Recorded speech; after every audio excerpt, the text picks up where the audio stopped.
What's up, everybody? Welcome back to the show. My name is Adam. I am your host. So on today's episode, I'm going to be talking about the Topps Finest Champions League that released yesterday. Now, it looks like, based off of this first product release, from what I've seen, let me get right to the point. It looks like they're just going to be releasing the checklist for the top soccer products like a day or two before the product releases, because yesterday was Wednesday and that was the day of the product release, and I didn't see a checklist until Tuesday. And that's, I guess it's been more common now. I think they did the same thing with Top Series 2 for baseball. But usually they release the checklist about a week before, so I don't know if hobby shops and places get the checklist early or how exactly that works. I don't think they do. I'm pretty sure they get it the same day that everyone else gets it. Like Topps must send out some sort of email or like a release or something like that. So, or maybe they have like a web page where the checklist becomes available or whatever. I'm not 100% sure the process of how that works, but they came out with the checklist, and Topps Chrome Champions League, that comes out, let me find it really quickly. I think it's next week, I'm pretty sure. Comes out, I'm just looking for the date really quickly. So it says June, July, but I'm pretty sure that it's supposed to come out next week, if I'm not mistaken. It's either going to be next week or the week after that. So we're going to get that checklist, I don't know. I'm not sure. Maybe a week before, a couple days before. Like I said, it's usually a week, but they've been a little bit delayed. I think that seems kind of obvious why at this point.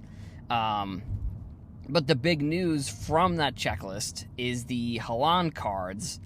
Also, big news was Giovanni Reyna was not on the checklist, which that makes sense because it's only 100 players. So, only 100 players. So I didn't really expect him to be on there.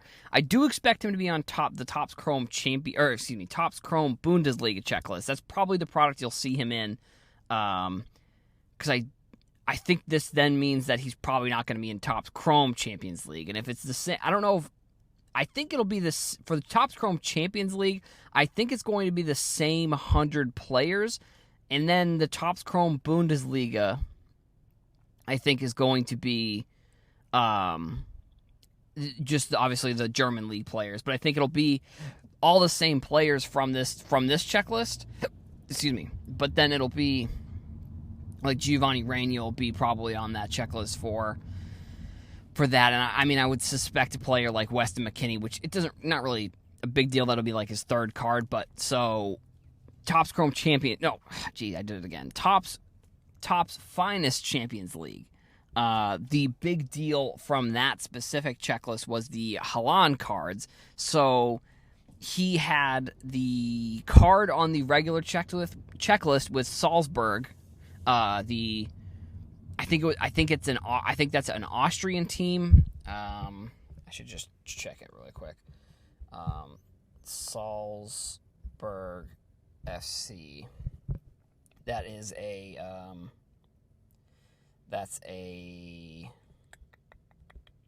Austrian? Yeah, Austrian. So, Salzburg, Haaland has a Salzburg card on the regular checklist, but then on a short print checklist, he has a Dortmund card. So I would sort of suspect that that's what we're going to see with the Topps Chrome Champions League checklist. I think he'll probably have the Salzburg card, and then on maybe a short print, he'll be in the short print. He'll have the Dortmund card, and then in Topps Chrome Bundesliga, that's where he'll just have a Dortmund card, obviously, because that's the German league product. So I mean, I think this is good news moving forward. I think there's still some stuff up in the air. I mean, with the pushback of the releases, I do think that this means that there is a chance that the regular checklist for Topps Chrome Champions League has Haaland in a Dortmund uniform. I would say it's more than likely that it'll be Salzburg, and then Dortmund will be a short print. But then in Topps Chrome Bundesliga, it'll obviously won't be. He wouldn't have a Austrian team card in the Bundesliga. But let's see. I mean, there's also autos in there, so I think that's pretty cool. For the most part, I mean, I'm excited for Topps Chrome Champions League and the Bundesliga. I am a little bit worried that his cards are going to be priced similar to how Felix Joao's cards were priced last year. Just because, I mean, he's like basically the new young guy in the scene for soccer. So, you know, I think for me, if they're like $10, I'll probably buy like a few, but if they're like 15, like that's kind of where it gets a little bit out of my territory, just from a like standpoint of like, I'm not 100% sure like where the value will go. Like, you know, I did see one of the Salzburg cards sell for $100, which I was sort of surprised by, because what's interesting is I don't understand why people buy the cards right away, considering that like 9 times out of 10, if you just wait like 2 weeks, the card is like half, if not like a quarter of what the original price that you spent on it was. So that happens, and it's kind of interesting. Like, so that first Salzburg card sold for $100 yesterday on the release day. So I would suspect the base cards, and also I think it'll be interesting because with him, he switched teams halfway through the season in that January transfer window, and so that means he probably is one of the only players that had the opportunity to have like one of these short printed cards. And then the fact that the product was pushed back, that also is a big deal. So I think, I don't know. I'm not sure why I don't know why they would do this way. Like, I'm thinking that since with Topps Finest, since there's only Topps Finest Champions League, they did it this way. But if I had to guess, I would say they probably will do each card, or each product will have a regular base card in it. Like the Salzburg card will be the card in the Topps Chrome Champions League, and then the Dortmund card will be the one in the Bundesliga. Now, if that's the case, I think the Dortmund, I don't know, actually. This will be an interesting case study to kind of see, because with soccer, stuff like this it's different than it is with other sports. Like, because I would say there's still going to be rookie cards, like, because I can't think of any like rookie that's like a hot rookie that would change teams midway through the season and have 2 different cards. Like, I mean, he's definitely made more.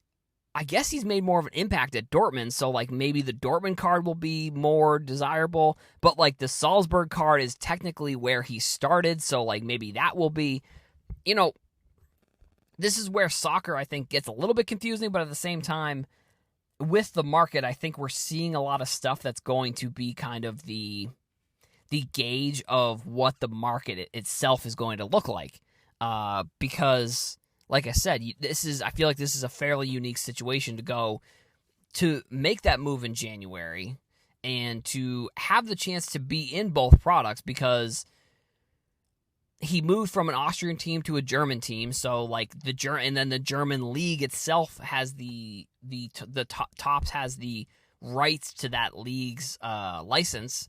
So like that's unique.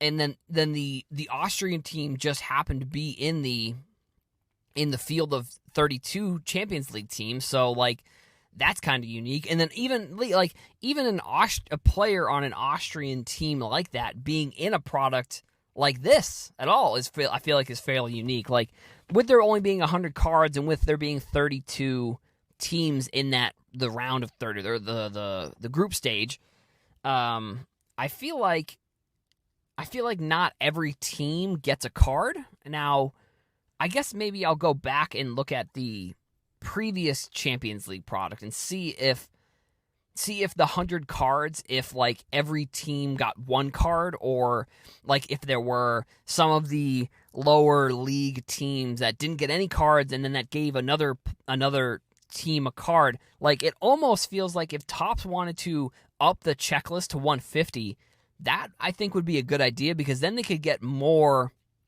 players that people want. Like, I've seen, like, they could get like the, I don't know, maybe like if you look at like the third best player on a team that would be in this Topps Chrome checklist, they may not get in because, well, actually with 32 teams, so I guess each team would get 3 players hypothetically. So I mean, I need to go look and see like how many of each team, what am I looking for? Which team got how many cards, basically? Like, did every team get a card? Did all 32 teams get a card? Or did 28 teams get a card, and that means that some teams got 4 or 5 players? I'm not 100% sure. It's something I need to look into, but I feel like the Haaland situation is very unique, so I almost think that both cards could be very valuable. Like, even if one's a Salzburg card and then one's a Dortmund card, and they're both on the base checklist, I feel like they could be both as valuable. And I mean, it might even come down to depend on like how many cards there are. Like, they probably make more Topps Chrome Champions League than they do Bundesliga. But I mean, I guess who really knows at this point? No one.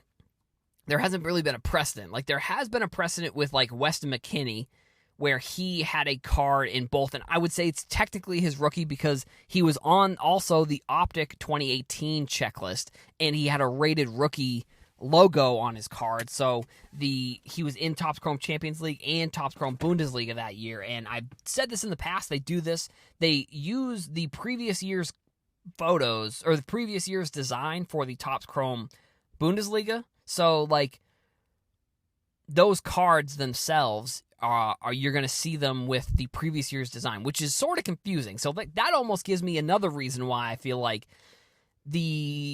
someone who maybe doesn't know that, like if they don't look at the dates of when their products releases and they see the design from 2019, they're going to be like, oh, well, this is clearly the first rookie card. So I guess that's maybe another reason why the Bundesliga card may be more valuable. I don't know, but we'll see. This is going to be exciting for soccer cards, the hot rookie that's coming out of this product. Also another name that didn't make the list that I was sort of surprised by was Ansu Fati. Didn't make the checklist for Topps Finest, so that was weird. He's been in tons of other products. Maybe they just didn't put him in here and they're going to put him in other releases. I'm not 100% sure what they're doing, but either way, he wasn't on there, so I thought that was kind of interesting.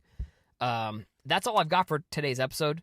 Thank you all for listening. Thank you to our sponsor, StarStock. Go follow them at StarStock Market on Instagram and Twitter. Go follow me on Twitter, TikTok, Instagram, and now I even have to say YouTube, because we have a YouTube channel where I'm going to be probably putting up videos. For the most part right now, it's going to be the podcast is going to go up on YouTube, just in case, I don't know, if you're listening to this and you got to this point, you've already heard this episode, but if you want to go back and listen, podcast will be on YouTube. I think that's all I've got. If you want to leave a review on iTunes, or no, go hit the subscribe button on YouTube. That's what I wanted you to do. Thank you. I think if you just type in "Heroes for Sale," it should come up. I haven't really put up that many videos, so it's probably not popping up right away. But either way, go hit the subscribe button, hit the like button. Thank you all for listening, and I'll see you in the next episode.